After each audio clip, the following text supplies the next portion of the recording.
मी Saudi अरेबियात अरबी मुलांना सांभाळायचे काम करत होते। जेव्हा मी रात्री घरी जायला निघायचे तेव्हा अरब मालक मला 200 ते 300 रियाल अरब देशाचे चलन देत असे। मला महिन्याचा पगारही चांगला मिळत होता। एका रात्री अरब मालकाची बायको रागावून घरातून निघून गेली, त्यामुळे मालकाने मला घरी थांबवून घेतले। मी खूपच घाबरले होते, कारण त्या रात्री अरबी माणसाने माझ्यासोबत मी आणि माझे पती सौदीमध्ये राहत होतो। आम्ही दोघे BA पास झालो होतो, त्यामुळे माझ्या पतीला एका कारखान्यात कामगार म्हणून नोकरी मिळाली होती, पण त्यांचा पगार खूपच कमी होता, ज्यामुळे घर खर्चही व्यवस्थित भागत नव्हता। म्हणूनच मी एका अरबच्या घरी त्याच्या मुलांची केअरटेकर म्हणून सांभाळ करू लागले। तो अरबी खूप चांगला माणूस होता। तो मला महिन्याचा पगारही चांगला देत होता। जेव्हा मी माझ्या पतीला या कामाबद्दल सांगितले तेव्हा त्यांना खूप आनंद झाला होता। मला माझे पती म्हणाले की जर आपण दोघांनी मिळून मेहनत केली तर घरातील सर्व खर्च सोडून काही पैसेही जमा होतील। मीही दिवसभर रिकामीच होते, त्यामुळे सकाळी घरातली कामे उरकून मी त्या अरबीच्या घरी निघून जायचे। त्याला 2 लहान मुले होती आणि दोघी जुळे होते, एक मुलगा आणि एक मुलगी। दोघी 1 वर्षाचे होते। त्याची बायको मुलांकडे फारसे लक्ष देत नव्हती, त्यामुळे त्या 2 मुलांची संपूर्ण जबाबदारी माझ्या डोक्यावर होती। रात्री 8 वाजेपर्यंत अरबी मालकाच्या मी घरीच राहायचे। मी दुपारचे 1 ते रात्रीचे 8 पर्यंत त्यांच्या घरी राहून मुलांना सांभाळत होते। मला खूप आश्चर्य वाटायचे की एक आई असूनही अरबीची बायको मुलांकडे लक्ष देत नव्हती। मुलांना खाऊ पिऊ घालणे, त्यांचे डायपर बदलणे, त्यांची काळजी घेणे ही माझी जबाबदारी होती। तसेही मालकीन खूप कडक स्वभावाची होती आणि माझ्यावरही सतत रागावलेली असायची। ती काही जास्त बोलायची नाही। मला त्यांच्या घरी काम करून काही दिवसच झाले होते, त्यामुळे काम करता करता मला त्या बाईचा स्वभाव चांगलाच समजला होता। ती नेहमी नोकरांवर ओरडायची आणि नजरेसमोर कोणी थोडीशी चूक केली तर ती त्याच्यावर खूप ओरडायची। मालक कधी घरी आले तर किरकोळ मुद्द्यावरून सुद्धा ती त्यांच्याशी मोठ्याने आवाज काढून बोलायची। मला समजले होते की मालक त्यांच्या मुलांवर खूप प्रेम करत होते, परंतु कदाचित त्यांना बायको चांगली मिळाली नव्हती। मालक कामावरून घरी परतले की सगळ्यात आधी ते मुलांच्या खोलीत यायचे, तेव्हा मी मुलांमध्ये व्यस्त असायचे।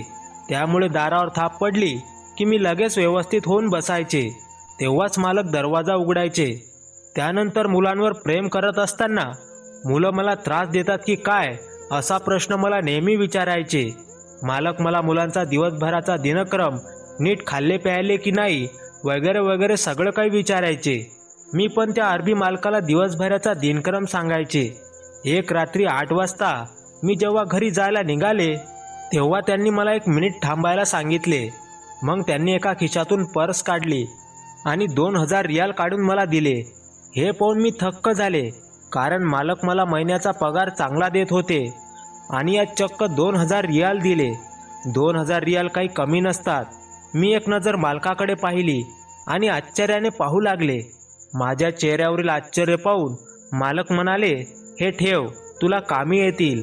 मी म्हणाले, नाही साहेब, तुम्ही जो मला पगार ठरवला आहे तो माझ्यासाठी पुरेसा आहे।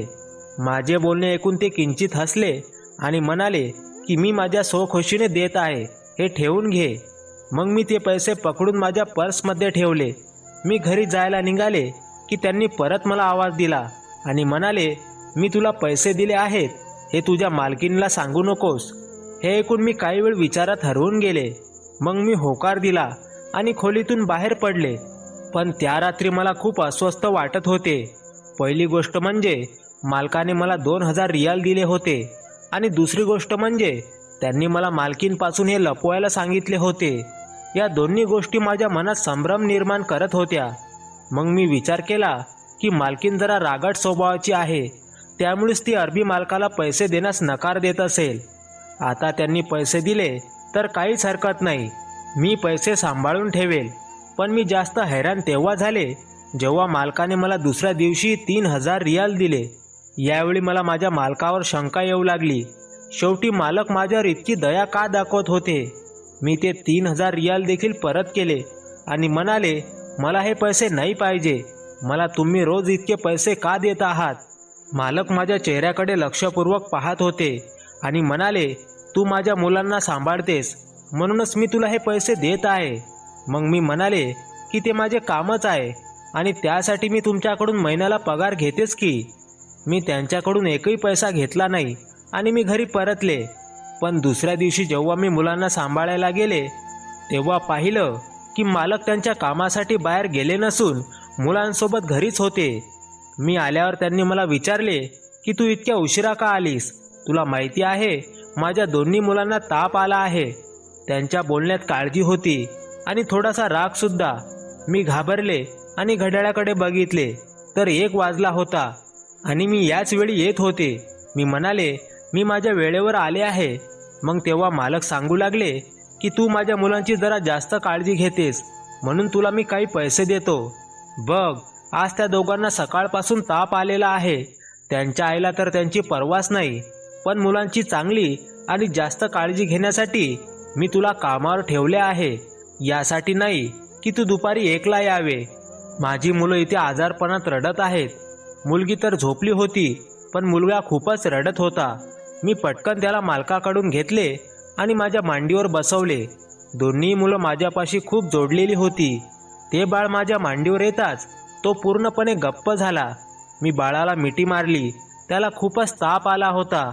मी त्याच्या कपाळाचे चुंबन घेतले आणि मालकाला म्हणाले की तुम्ही माझी वाट पाहत बसण्यापेक्षा मुलांना डॉक्टरांकडे घेऊन जायला हवे होते. पहा, या मुलांना किती ताप आला आहे.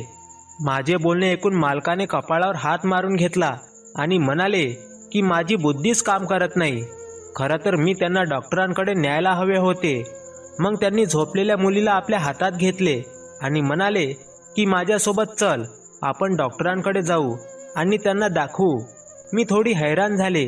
मी त्यांना म्हणाले, तुम्ही सोबत मला का घेऊन जाताय?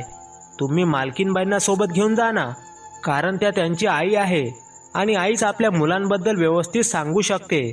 अरबी मालक माझ्याकडे पाहून हसले आणि म्हणाले की आई अशी असते का जशी माझी बायको आहे? तिला तर हे सुद्धा माहिती नाही की मुलांसाठी कोणते औषध योग्य आहे आणि कोणते नाही ते. आणि असेही मुलांना औषध तुलाच द्यायचे आहे, त्यांची काळजी तुलाच घ्यायची आहे. त्यामुळे जर तू माझ्यासोबत आली तर बरंच होईल. मी मालकासोबत जशी खोलीतून बाहेर आले, मालकीनबाई बाहेर हॉलमध्ये बसून टीव्ही पाहत होत्या आणि सोबतच कॉफी पित होत्या. मला मालकांसोबत बाहेर जाताना पाहून मालकीनबाईने मला बोलावून घेतले आणि विचारले की कुठे चालला आहात आणि मुलांना काय झाले आहे. मी मालकीनबाईंना काय बोलणार तेवढ्यात मालक म्हणाले, तुला माहिती नाही का दोन्ही मुलांना किती ताप आला आहे? मी त्यांना डॉक्टरांकडे घेऊन जात आहे. तुला सोबत यायचं असेल तर चल माझ्यासोबत. हे ऐकून मालकिनीच्या चेहऱ्यावर संताप आला. त्या म्हणाल्या की नाही बाबा, माझ्याकडून दोन्ही मुले सांभाळली जात नाहीत, तुम्हीच घेऊन जा त्यांना. तुम्हालाच खूप मुलांची आवड होती ना. असं म्हणत मालकीनबाईंनी पुन्हा टीव्ही चॅनल्स बदलायला सुरुवात केली. मला तर हे सर्व पाहून खूप आश्चर्य वाटले.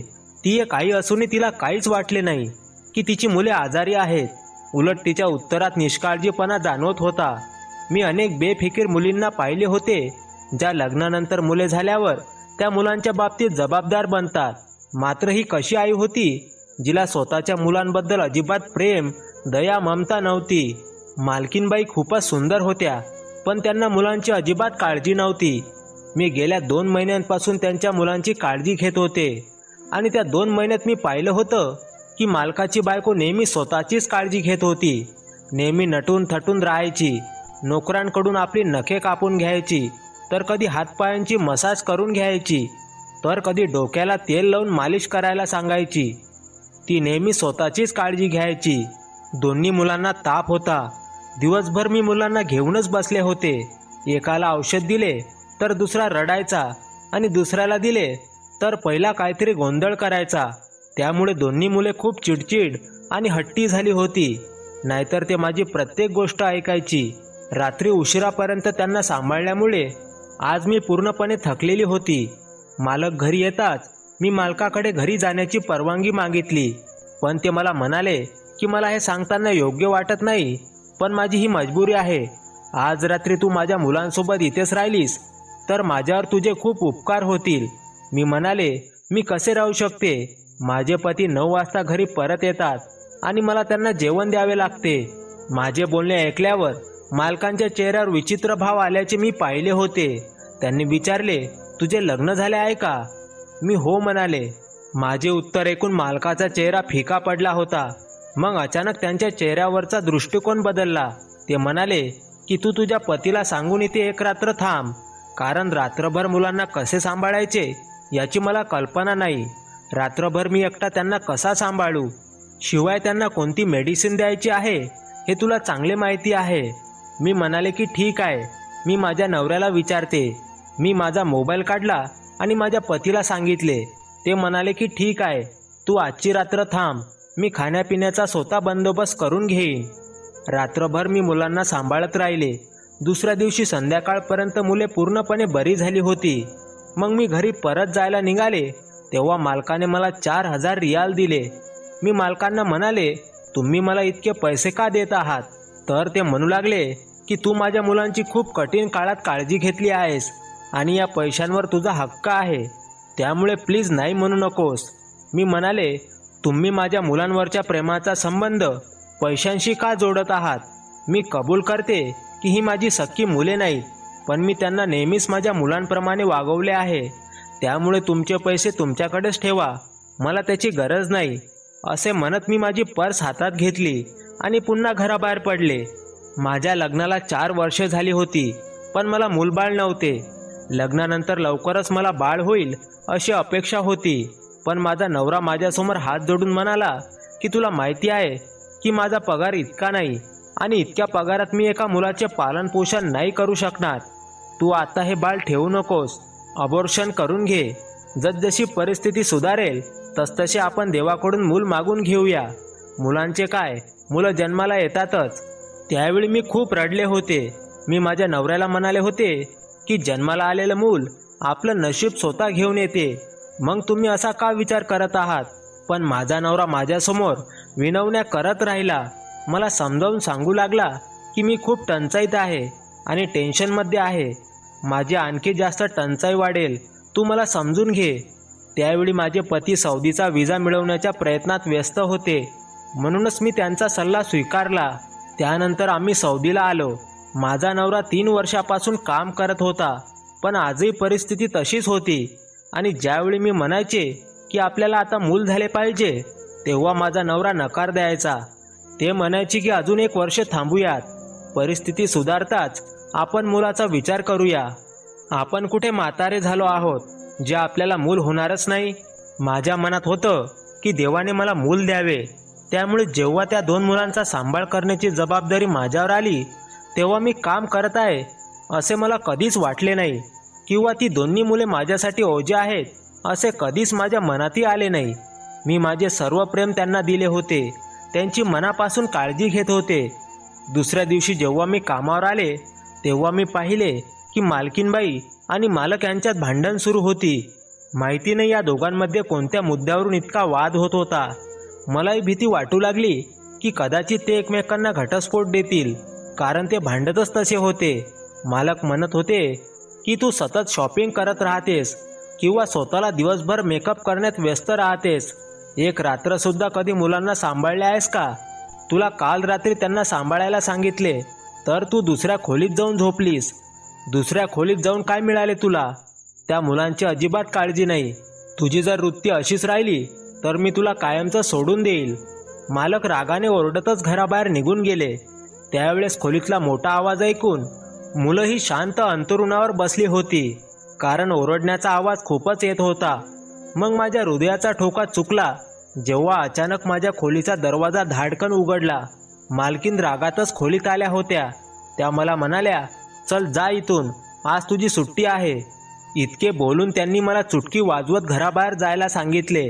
मी गुपचूप बाहेर निघून गेले, कारण मला माहिती आहे की मालकीनबाई खूप रागावलेली होती, त्यामुळे ती काही ऐकून घेणार नाही. मी माझी पर्स उचलली आणि माझ्या घरी गेले. पण तिकडे काय झालं आणि काय नाही हे मला माहिती नाही. पण संध्याकाळीच मला मालकांचा फोन आला आणि मला घरी यायला सांगितले. म्हणाले की मला तुझ्याकडे खूप महत्त्वाचे काम आहे. मी म्हणाले, साहेब रात्रीचे 8 वाजले आहेत. मालक म्हणाले, मला तुझ्याकडे खूप महत्त्वाचे काम आहे. तुझे इथे येणे खूप महत्त्वाचे आहे. तू ताबडतोब माझ्याकडे निघून ये. मी माझ्या नवऱ्याला सांगितलं तर ते म्हणाले, कदाचित मुलांची तब्येत तर खराब झाली नसेल ना, चल मी तुला सोडून येतो. माझ्या नवऱ्याकडे मोटरसायकल होती. ते मला मालकाच्या घराबाहेर सोडून निघून गेले. जसं मी गेटवरची बेल वाजवली तर वॉचमॅनऐवजी मालकाने गेट उघडला होता. मी हैराण होऊन पाहिले तर वॉचमॅन तिथे नव्हता. मालकाला विचारले तर त्यांनी सांगितले की तो त्याच्या घरी गेला आहे, थोड्या वेळाने परत येईल. तू आत ये, मला तुझ्याशी खूप महत्त्वाचं बोलायचं आहे. हे ऐकून मी मालकासोबत आत गेले, पण मला माहिती नव्हतं की आत गेल्यावर माझ्यावर संकट कोसळणार आहे. आत जाताच हॉल पूर्णपणे रिकामा होता. कोणताच नोकर घरात नव्हता. हे पाहून मला जरा काळजी वाटली, म्हणून मी जरा घाबरतच सोफ्याच्या काठावर बसले. मग मालक समोरच्या सोफ्यावर बसून आपले डोके पकडून काहीतरी विचार करू लागले. तेव्हा मालक म्हणाले की माझी पत्नी दुपारपासून माहेरी निघून गेली आहे. मी घरी आलो तेव्हा माझी मुले घरी नव्हती. मी माझ्या पत्नीला फोन करून विचारले. ती म्हणाली मी मुलांना सोबत नेले नाही, शिवाय तिने नोकरांनाही घरी पाठवले होते. मी घरी आलो तेव्हा घरी एकही नोकर उपस्थित नव्हता. एवढेच नव्हे तर वॉचमॅन सुद्धा नव्हता. मला माहीत नाही की ती स्वतः माझ्या मुलांना सोबत घेऊन गेली की तिने मुलांना किडनॅप केले आहे. असे म्हणत ते ढसाढसा रडू लागले. म्हणाले की मला माहिती नाही की ती माझ्या मुलांसोबत काय करेल. मग ते म्हणाले की तू माझ्या मुलांना शोधण्यात मला मदत कर. मी विचार करत होते की आता मी कशी मदत करू शकते, पण हे ऐकून मला खूप वाईट वाटले होते की ती आई असून आपल्याच मुलांसोबत काय खेळ खेळत होती. याचाच विचार करत होते की पोलिसांच्या गाडीचा हॉर्न ऐकायला आला आणि काही वेळातच दरवाजा आणि भिंत ओलांडून पोलीस आतमध्ये आले. मालकाला पाहून त्यांनी मला अटक केली आणि उलटसुलट आरोप लावून सांगू लागले की तुमच्या बायकोने अगदी बरोबर कंप्लेंट केली होती. तुमचे या महिलेशी प्रेम संबंध आहेत, म्हणूनच तुम्ही तिला इथे एकट्याने बोलावले आणि दोन्ही मुलांचेही तुमच्या मोलकरणीनेच अपहरण केले आहे. हे ऐकून माझ्या पायाखालची जमीन सरकली. ते माझ्या अरब मालकालाही दोष देत होते, मात्र अशी कोणतीच गोष्ट नव्हती. ते पोलिसांना म्हणाले, तुम्ही बोलत आहात असे काहीच नाही. पण तरी त्यांनी मला पकडून पोलीस स्टेशनला नेले आणि मी खूप रडू लागले. मी माझ्या पतीला फोन केला. त्यांनी लगेच पोलीस ठाणे गाठले, पण पोलीस काही ऐकायला तयार नव्हते. माझा नवरा त्या मालकींकडे गेला आणि तिला म्हणाला की माझ्या बायकोने तुमच्या मुलांचे अपहरण केले नाही आणि तिचे कोणाशी अफेअरही नाही. माझ्या पत्नीवर पूर्ण विश्वास आहे, म्हणून तिला सोडा. मालकीनबाई म्हणाली की मी एका अटीवर केस परत घेईन की तू तुझ्या बायकोला घेऊन इथून निघून जा, कारण माझ्या पतीने मला स्पष्ट सांगितले आहे की तो मला घटस्फोट देईल आणि तुझ्या बायकोशी लग्न करेन, कारण ती माझ्या मुलांची माझ्यापेक्षाही चांगली काळजी घेते. हे ऐकून माझा नवराही स्तब्ध झाला. मालक असे का म्हणाले हे मलाही माहिती नव्हते, पण हे ऐकून माझे मन खूप दुःखी झाले. मी तर त्यांचं भलंच करत होते. मालकीनने शेवटी माझी केस मागे घेतली आणि मी माझ्या पतीसह माझ्या गावी परत आले. मला त्या मुलांची खूप आठवण येते. जर आई वडील भांडण करत असतील तर त्या मुलांवर काय संस्कार होत असतील. कोणीतरी बरोबरच म्हटले आहे की जे काही होते ते चांगल्यासाठीच होते. कदाचित त्यात माझाच काहीतरी फायदा आहे. तर मग मित्रांनो, तुम्हाला ही कथा कशी वाटली कमेंट करून नक्की सांगा. आणि कथा आवडली असेल तर व्हिडिओला लाईक करा आणि चॅनलला प्लीज सबस्क्राईब करा. शेवटपर्यंत कथा बघितल्याबद्दल तुमचे मनापासून खूप खूप आभार. पुन्हा भेटू नवीन कथेसह. धन्यवाद.